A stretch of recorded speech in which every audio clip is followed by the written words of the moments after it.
condiciones y los retos de una hija de esa Argelia por la que Fanon luchó y que se encuentra ahora dentro de la metrópolis, la cual Fanon también conoció. También el texto de Bouteille nos muestra los desafíos de construir un nuevo sujeto político, ahora no fuera como sujeto argelino nacional, sino dentro de la misma República Francesa, dentro de la metrópolis, más de 5 décadas después que el pueblo argelino se haya constituido como sujeto revolucionario en Argelia. Es decir, en un sentido, la revolución en realidad no ha acabado. ¿Podrá la población migrante argelina en Francia superar los retos que Fanon advirtió en el contexto argelino? ¿Podrán constituirse efectivamente como sujeto político? Es decir, ¿podrán echar al blanco, al francés, al europeo fuera, aún ahora estando dentro de la Europa misma? ¿Podrán traicionar de forma efectiva al francés y al argelino colonizado dentro de ellas y ellos? Me parece que leer a Fanon y a Bouteille juntos nos ayuda a abordar mejor estas preguntas y en el proceso a conocer más sobre los retos y las posibilidades de la descolonización, sobre todo en contextos del metrópolis con migrantes, como también se da en el caso de España, se da en el caso de Estados Unidos y otros lugares. Y Bouteille también narra esa trayectoria del migrante y ese impacto que tiene cuando llega a la metrópolis. Bouteille escribe: el inmigrante iba a encontrar finalmente el Santo Grial, como el Holy Grail, el Santo Grial.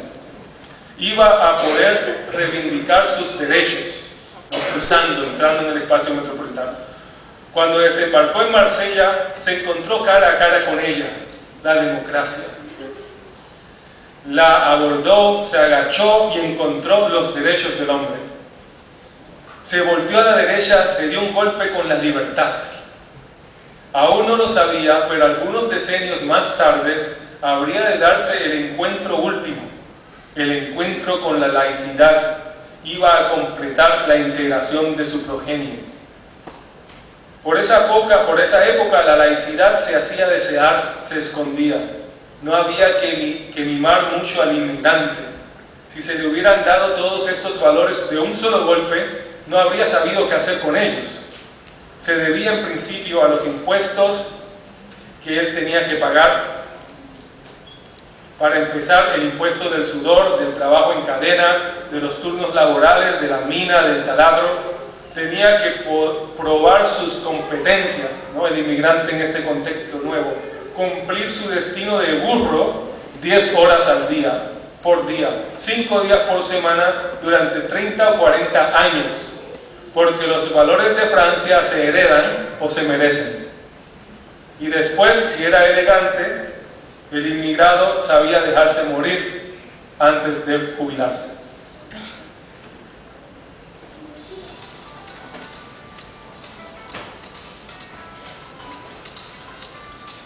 Entonces esto sirvió un poco como un amplio prefacio para entender estas conexiones entre Fanon y Bouteille, entre también lo que es el ser argelino y el ser argelino migrante.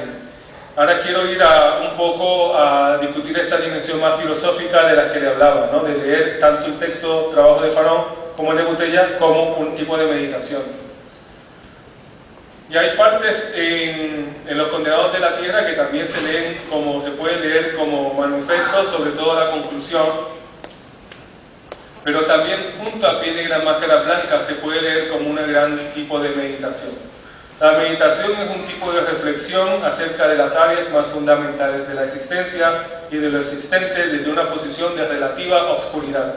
El que medita no tiene el camino claro, sino que lo está buscando. El que medita está intentando conocer el mundo y conocerse a sí misma y a sí mismo en el proceso. La meditación no es un género exclusivo de sujetos coloniales, todos aquellos que se encuentran en posición de relativa obscuridad, todos aquellos que se ven en la necesidad de repensar los cimientos de sus concepciones sobre el saber, el ser, el actuar, tienden a meditar.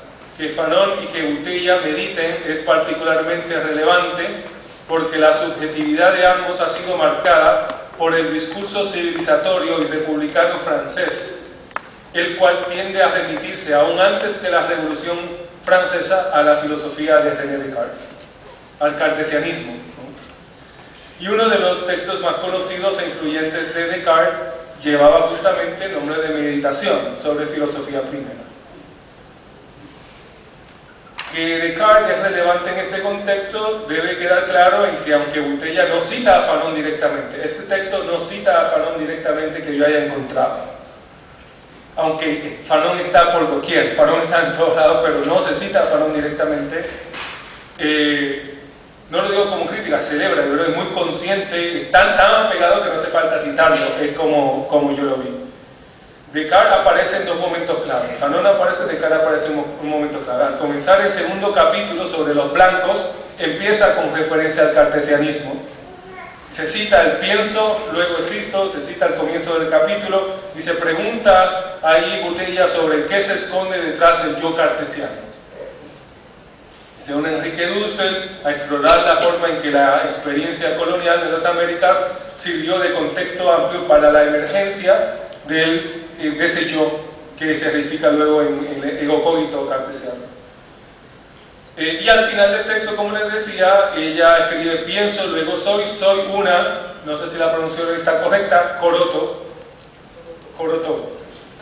que quiere decir, está traducido, la nota de la traductora, como una árabe maleducada. Pienso, luego soy, 3 puntos, una árabe maleducada, pero escrito en árabe. Y entonces ya ahí está la mala educación, ahí rompiendo, ¿no? Se interrumpe el cartesianismo con el árabe y con un tipo de actitud de desafío ante el dominio epistemológico cartesiano y francés. Y añade, eso será suficiente como epitafio de mi tumba. Así termina el texto. Entonces, M. Césaire también desde el Caribe hablaba sobre cómo los sujetos colonizados franceses tienen el cartesianismo estampado en sus conciencias, estampado en sus mentes. Y Césaire utilizaba el surrealismo, la poesía surrealista, como una estrategia de intentar ir más profundo de lo que podía ir esa marca, ¿no? La marca no necesariamente la podía borrar, pero intentaba ir más profundo para encontrar la África, la memoria de África, el ser africano, debajo en el subconsciente o en el inconsciente del sujeto negro caribeño. Y aquí lo que encontramos como propuesta para desafiar ese estampamiento, ese tatuaje que hay en la mente, es distinto de ese ser, es complementario, pero lo que hace es que utiliza el tatuaje, no necesariamente lo puede borrar por completo, porque ya es parte de uno, pero eso no quiere decir que el punto final de esa frase sea el punto final de la oración.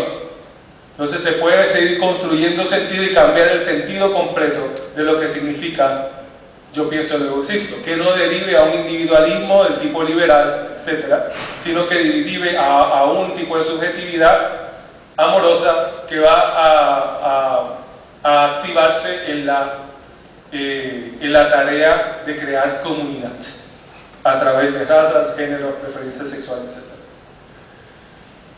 Entonces, mientras Césaire usa el surrealismo para ir debajo del tatuaje cartesiano, de ese estampado, lo que Botella hace es que se apropia del tatuaje y comienza a hacer uno nuevo. Es lo mismo que ocurre al usar el género de la meditación. Que se medite como Descartes no implica que uno cae en el cartesianismo. Fanon y Botella hacen otro tipo de meditación. No como Descartes ante la deslegitimación de la racionalidad religiosa, sino ante la deslegitimación de Europa misma. El desencanto de Fanon ante la Europa racista y fascista del siglo XX, el desencanto de Botella con un modelo social que utiliza el laicismo como instrumento de genocidio cultural y de limpieza étnica.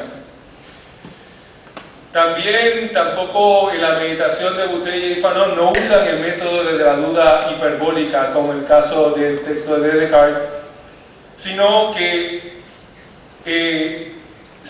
su pensamiento queda animado por la expresión de un sufrimiento hiperbólico, de sujetos que viven el mundo ordinario como si fueran víctimas